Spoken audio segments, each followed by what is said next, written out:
Chennai shopping మాల్లో ఉగాది వేడుకలు. మీ పండుగ షాపింగ్ చెన్నై షాపింగ్ మాల్లో చేయండి. అందమైన వస్త్రాలతో పాటు విలువైన బహుమతులు పొందండి. సెకండ్ ఇన్నింగ్స్లో కెరీర్ అంటే బిగ్ బాస్లో సడన్గా ప్రత్యక్షమయ్యారు చాలా గ్యాప్ తర్వాత. దాని తర్వాత సెకండ్ ఇన్నింగ్స్ స్టార్ట్ చేశారు 90s తర్వాత ఈ సినిమాలు ఇవ దండోరా కానీ మన మంగపతికి.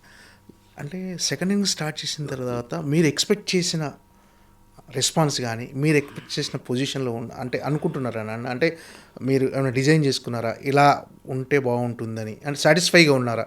సెకండ్ చాలా మధు, ఐఎమ్ సో హ్యాపీ. నాకు ఇక్కడ ఏమనిపిస్తుంది అంటే గ్రాండ్ వెల్కమ్ మీరు ఎక్స్పెక్ట్ చేశారు. నాకు ఇక్కడ ఏమనిపిస్తుంది మధు, నేను నా పాత్రకి రెస్పెక్ట్ రావాలి తప్ప నా పాత్రకు వస్తే నాకు వచ్చినట్టే కదా 100%. అలాంటి ఆ రెస్పెక్ట్ కోరుకుంటాను తప్ప మనం మిగతా అన్నీ మనం కూరుకుంటే రావు. పాత్రల తాలూకు రెస్పెక్ట్ వస్తే అది ఫర్ ఎవర్. మిగతా అన్ని తాత్కాలికం, హీరోలుగా సక్సెస్ ఇవన్నీ తాత్కాలికం. పాత్రల తాలూకు రెస్పెక్ట్ ఉంటుంది చూసావా, అది ఫర్ ఎవర్. అది ఎక్స్పెక్ట్ చేస్తామే. కానీ ఇక్కడ జరిగేది ఏంటంటే మధు, గొప్ప గొప్ప పాత్రలు కొన్ని అనివార్య కారణాల వల్ల మిస్ అవుతూ ఉంటాయి. ఓకే, అనివార్య కారణాల వల్ల ఆ పాత్రల తాలూకా జీవం పోతూ ఉంటుంది. నేను ఇది ఎక్కువ వాడుతున్నా ఈ మధ్య పదం. పాత్రల తాలూకు జీవం. ఇది శివాజీ చేస్తే బాగుంటుంది అనుకొని కొన్ని కారణాల వల్ల వదిలేస్తే ఆ పాత్ర తాలూకు జీవం ఉండదు. లేదు వేరే వాళ్ళ పాత్ర అనుకున్న తర్వాత మనం వెళ్తే దానికి జీవం రాదు. ఇవి ఎందుకు మారుతుంటాయంటే ఏవో కారణాలు. వాడా వీడా వాడితే పోనీ వాడా అన్నవాడికి నాకు ఏ సంబంధం ఉండదు. ఎవడో చెప్తే వాడు అతని దగ్గర పోయి అతను అలాగంటండి, ఇతను ఇలాగంటండి. అక్కడ చాలా పాత్రలు జీవం కోల్పోతాయి. మన తెలుగులో కూడా మంచి నటులు ఉన్నారు, మంచి నటులు ఉన్నారు. మనం మాత్రమే కాదు, చాలామంది మంచి నటులు ఉన్నారు. వాళ్ళందరూ కలిస్తే ఒక సినిమాకి దండోరా అవుతాయి, ఒక కోర్టు అవుతాయి. సో అవి ఎక్కడో పర్సనల్ ఈగోస్ వల్ల, పర్సనల్ ఫీలింగ్స్ వల్ల కొన్ని మిస్ అవుతూ ఉంటాయి. అది బాధేస్తుంటుంది అంతే తప్ప పోయిందని బాధ లేదు. ఆ విషయంలో నాకు గ్రేట్గా అనిపించేది పవన్ కళ్యాణ్ గారు. ఎన్ని పర్సనల్ ప్రాబ్లమ్స్ అంటే ప్రకాష్ రాజ్ గారు కానీ పవన్ కళ్యాణ్ గారు, ప్రకాష్ రాజ్ గారు చాలా మాట్లాడేవాళ్ళు ఆయన గురించి. అయినా అది ఎక్కడ సినిమా దగ్గర చూపిలే ఆయన. ఎందుకంటే ఆ పాత్ర తాలూకు జీవం ఆయనైతే పోయగలడని అనుకున్నాడు. విఘ్నతకు వదిలేశాడు, అవతల మనిషి విఘ్నతకు వదిలేసి ఆ సినిమాని రెస్పెక్ట్ చేస్తారు. అప్పుడు ఆడతాయి సినిమాలు, అప్పుడు నిలబడతాయి. అది నేను చెప్పేది. మనకు నచ్చలేదు కదా అని, మనకు నచ్చకపోవడం అనేది పర్సనల్ థింగ్. కథకి సెట్ అయిన మనిషిని మార్చడం అనేది కరెక్ట్ కాదు.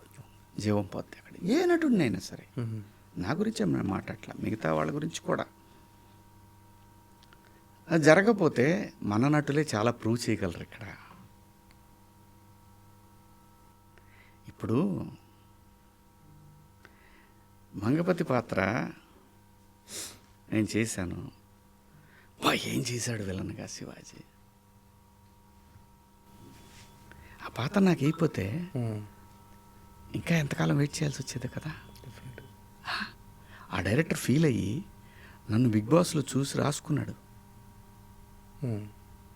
తన కరెక్ట్ మంగపతి నాకు ఇక్కడ పుట్టాడు అనుకున్నాడు. అవి మిస్ అవుతున్నప్పుడు, అవి మన దాకా వచ్చినప్పుడు బాధేస్తుంది. పాత్ర తాలూకా రెస్పెక్ట్ పోయిందే అంతే తప్ప మనకి ఏది రావాలో అదే వస్తుంది. సినిమా దెబ్బతినకూడదు ఒక దర్శకుడు అనుకున్నప్పుడు. అంటే ఇండస్ట్రీలో ఎలా ఉంటుందంటే కొన్ని చెప్పుడు మాటల వల్ల కూడా ఎక్కువ ప్లే చేస్తాయి. అవి వాటి వల్ల కూడా ఎక్కువ మిస్కమ్యూనికేషన్ దాని సంబంధాలు ఉండవు, పైగా వాళ్ళు అనుకునే దానికి కూడా సంబంధాలు ఉండవు, వాళ్ళకి ప్రత్యక్షంగా సంబంధం ఉండి మాట్లాడుకుంటే దట్స్ ఫైన్. అవును, పలానా వాడు ఇలా అన్నాడు. వాటి వల్ల నిజంగా చాలామంది చాలా డిస్టర్బ్ అవుతుంటారు తెలియకుండా. కొన్ని నేను అదే అంటున్నాను, సినిమాలు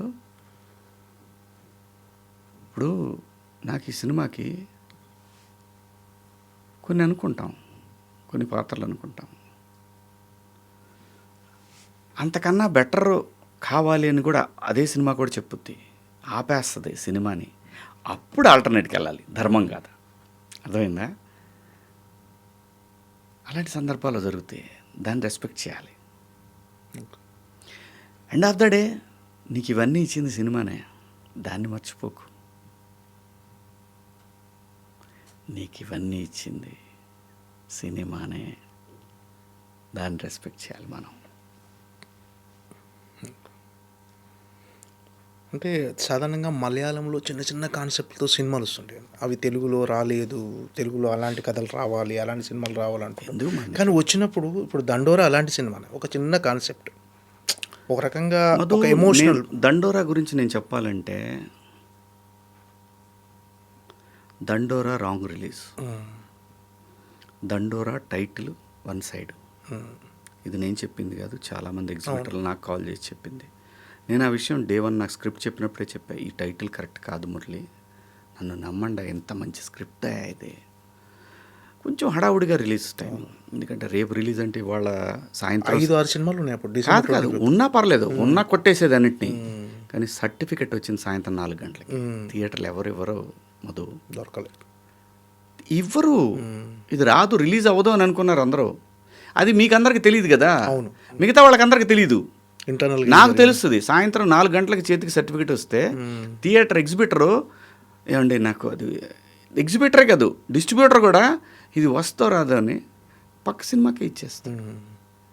కాబట్టే కదా నీకు 4 గంటల షోలు, ఎటు గంట టైంలో 3ంటికి షో, నైట్ 10:50కి షోలు, ఇవి దొరికినాయి ఆ సినిమాకి. ఆంధ్ర సైడ్ వచ్చేసరికి టైటిల్ బాగా ఇంపాక్ట్ చూపించింది. ఇది నాతో డిస్ట్రిబ్యూటర్లు చెప్పింది. అవును, చాలామంది చెప్పారు, ఇది చెప్పిన విషయం చాలామంది చెప్పారు. కాకపోతే కొంతమంది ఏంటంటే ఆ ఇష్యూ అయింది కాబట్టి లేదు. అసలు అన్న, ఒక సినిమా కంటెంట్ బాగుండి ఇలాంటి థియేటర్లు, మంచి థియేటర్లు దొరికితే ఎవరు ఆపలేరన్న. అది కొంతమంది నా మీద అవన్నీ అసలు సమస్య లేదన్న, అదంతా ఎంజాయ్, లెట్ దెమ్ ఎంజాయ్. ఈ సినిమా క్లైమాక్స్లో కూడా నాకు టెంపర్లో ఎన్టీఆర్ క్లైమాక్స్ గుర్తొచ్చిందన్న. టెంపర్ సినిమాలో ఆ క్యారెక్టర్, ఈ క్యారెక్టర్ గుర్తొచ్చింది. అంత సాక్రిఫైస్ ఉంటుంది 2 క్యారెక్టర్స్లో. కానీ భలే గొప్ప సినిమా దండోరా అనేది. గ్రేటెస్ట్ ఫిలిమ్స్, తెలుగులో one of the greatest films. గొప్ప రైటింగ్, చాలా పెద్దగా దూరం వెళ్తాడు అనుకుంటున్నా డైరెక్టర్. డెఫినెట్గా. ఈవెన్ తను కూడా ప్రొడ్యూసర్ కూడా చాలా టేస్ట్ ఉన్న ప్రొడ్యూసర్. తన సినిమాల సెలక్షన్ చాలా బాగుంది, బాగా మేడం. అదే ఆ రిలీజ్ దగ్గర తొందరపడిపోయాడు. నేను అన్నాను కూడా, కొంచెం అవ్వచ్చు కదా. లేదు సార్, అమెజాన్ కమిట్మెంట్ రిలీజ్. ఇంకప్పుడు మనం ఏమంటాం, ప్రొడ్యూసర్ అమెజాన్ కమిట్మెంట్ అంటే. పోనీ అదన్నా ఎర్లీగా వచ్చిందా చేతికి సర్టిఫికెట్? లేదు, చాలా డిలే అయిపోయింది. ప్రాక్టికల్ ప్రాబ్లం చాలా ఉంది అక్కడ. ఇవేంటంటే మాట్లాడుకునే వాళ్ళకి మాటలే తప్ప, సినిమా తనేంటో ప్రూవ్ చేయాలంటే థియేటరే కాదు, ఓటీటీలో కూడా ప్రూవ్ చేస్తే బాగున్న సినిమా ఎవడు ఆపలేడు దాన్ని.